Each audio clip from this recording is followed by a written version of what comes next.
जो अली ख़ामेनाई 83 साल के हैं, उनके जाने के बाद जो अटकलें लगाई जा रही थी कि अगर वो जाते हैं तो राष्ट्रपति को उस पद पर स्थापित किया जाएगा। दूसरी ओर हुसैन अमीर अब्दुल्लाहियान जो विदेश मंत्री हैं, उनका भी दबदबा काफ़ी रहा है विदेश मंत्रालय को लेकर के जी। और वो खाड़ी के देशों के साथ काफ़ी संपर्क में रहे हैं, क्योंकि वो अरबी बोलते हैं जी। और उनका वो विदेश मंत्री बनने से पहले वो विदेश मंत्रालय में इन देशों की जानकारी देखते थे। तो ये भी बहुत महत्वपूर्ण है। विदेश मंत्री जी, दोनों का जाना एक बड़ा ही कोई भी जानकारी सामने ना आना, चिंताजनक हालात बने हुए हैं। इस वक्त एक और बड़ी खबर आ रही है, ईरानी सरकार की आपातकालीन बैठक बुलाई गई है। ईरानी सरकार ने आपातकालीन बैठक बुलाई है, तलाशी अभियान की पल पल की जानकारी ली जा रही है। आपात बैठक बुलाकर लगातार नज़र रखी जा रही है रेस्क्यू ऑपरेशन पर और जानकारी जुटाई जा रही है कि रेस्क्यू ऑपरेशन किस तरह से आगे बढ़ाया जा रहा है। जैसे कि हम बात भी कर रहे थे इसी को लेकर एम्बेसडर महेश सचदेवा जी से, और उनका ये कहना था कि कैसे जाहिर सी बात है बहुत ज़्यादा अहमियत रखते हैं राष्ट्रपति इब्राहिम रईसी ईरान के अंदर, विदेश मंत्री की अहमियत बहुत ज़्यादा है। इस पूरे इलाके में जिस तरह का तनाव बना हुआ है, ईरान और ईरान के प्रॉक्सी संगठन जिस तरह से लगातार इजराइल के साथ उसको चुनौती दे रहे हैं और इजराइल की तरफ से भी लगातार चुनौती दी जा रही है, ऐसे में हालात बहुत तनावपूर्ण इस पूरे इलाके में बने हुए हैं। ऐसे हालात में इब्राहिम रईसी का हेलीकॉप्टर क्रैश होना और उनसे संपर्क ना हो पाना, उनकी सलामती को लेकर कोई जानकारी अभी तक सामने क्योंकि नहीं आई है, इस वजह से तमाम तरह के सवाल उठ रहे हैं। संशय के बादल मंडरा रहे हैं कि दरअसल क्या हुआ है, किस तरह से हुआ ये हेलीकॉप्टर क्रैश, क्योंकि ये भी अभी क्योंकि सबसे बड़ी प्राथमिकता ये है कि जल्द से जल्द उन तक पहुंचा जाए, रेस्क्यू ऑपरेशन को आगे बढ़ाया जाए और जल्द से जल्द जानकारी सामने आए इब्राहिम रईसी को लेकर। लेकिन ये हेलीकॉप्टर जो क्रैश हुआ है इसके बारे में भी तमाम तरह के सवाल उठ रहे हैं। हमारे साथ अश्विनी सिवाज जी जुड़ गए। अश्विनी सिवाज जी, देखिए शाम के समय उड़ान भरी हेलीकॉप्टर ने, हेलीकॉप्टर अपने आप में बहुत सेफ हेलीकॉप्टर माना जाता है MI-17, लेकिन ख़राब मौसम भी था।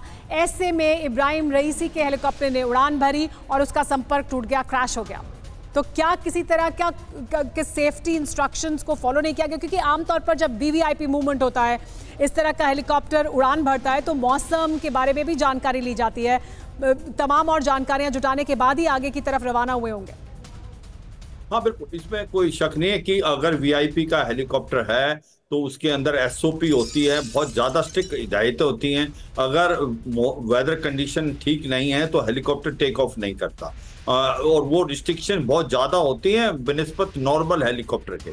मगर ये हमें देखना पड़ेगा क्योंकि जिस प्रकार से अभी हालात हो रहे थे ईरान और इजराइल की रिलेशनशिप में भी, और कहीं ना कहीं तनाव बढ़ रहा था, कहीं ऐसा तो नहीं ये कोई सबोटाज एक्शन हो सकता है कि ना कि ये एक एक्सीडेंट होने के कारण।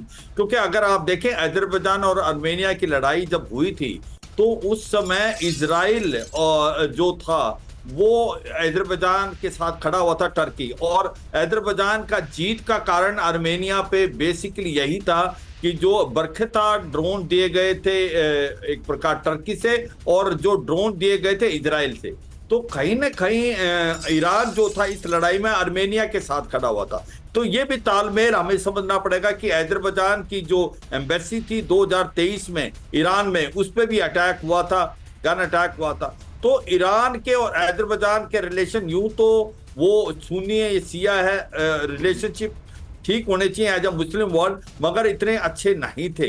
ये भी ध्यान रखना है कि आर्मेनिया और अजरबैजान की लड़ाई में ईरान जो था वो आर्मेनिया के साथ खड़ा हुआ था, जबकि टर्की और इजराइल जो अजरबैजान के साथ थे, और अजरबैजान के जीत का कारण था जो ड्रोन दिए थे बेसिकली टर्की और इजराइल ने। तो ये भी हमें समझ के रखना है कि कहीं इसके अंदर इन्वॉल्वमेंट तो नहीं है, क्योंकि ये जो लगातार हम बात भी कर रहे हैं कि ईरान अपने आप में इस वक्त और इससे पहले भी लगातार जिस तरह के हालात इस पूरे इलाके में, उसमें उसकी भूमिका बहुत अहमियत रखती है।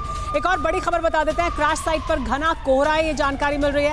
एम्बुलेंस भी नहीं पहुंच पा रही है। तो देखिए, ये देखिए तस्वीरें, एम्बुलेंस रवाना कर दी गई हैं, टीमें रवाना कर दी गई हैं, लेकिन किस तरह का कोहरा है वो देखिए, नहीं पहुंच पा रही हैं ये एम्बुलेंस आगे तक। क्रैश साइट तक नहीं पहुंच पा रही हैं। तो तमाम तरह की एहतियाती कदम ज़रूर उठाए गए हैं, तमाम टीम्स को मोबिलाइज ज़रूर किया गया है, लेकिन पहुंच पाना यहाँ तक बहुत मुश्किल है। और इस वजह से ऐसा लग रहा है कि यहाँ पर कोशिश ज़रूर है कि तेज़ी से पहुँचाया जा सके टीमों को आगे तक और रेस्क्यू किया जा सके, रेस्क्यू ऑपरेशन को आगे बढ़ाया जा सके। लेकिन ये तमाम टीमें यहाँ मौजूद होने के बावजूद आगे नहीं बढ़ पा रही हैं, घना कोहरा होने की वजह से। सुमित, देखिए यही एक बड़ी चुनौती है, क्योंकि हम देख रहे हैं कि पहुंच तो गई हैं टीम्स, मोबिलाइज उन्हें कर लिया गया है, लेकिन वो आगे तो तभी बढ़ेंगे जब मौसम साफ होगा, कोहरा हटेगा और लोकेशन मिल पाएगी।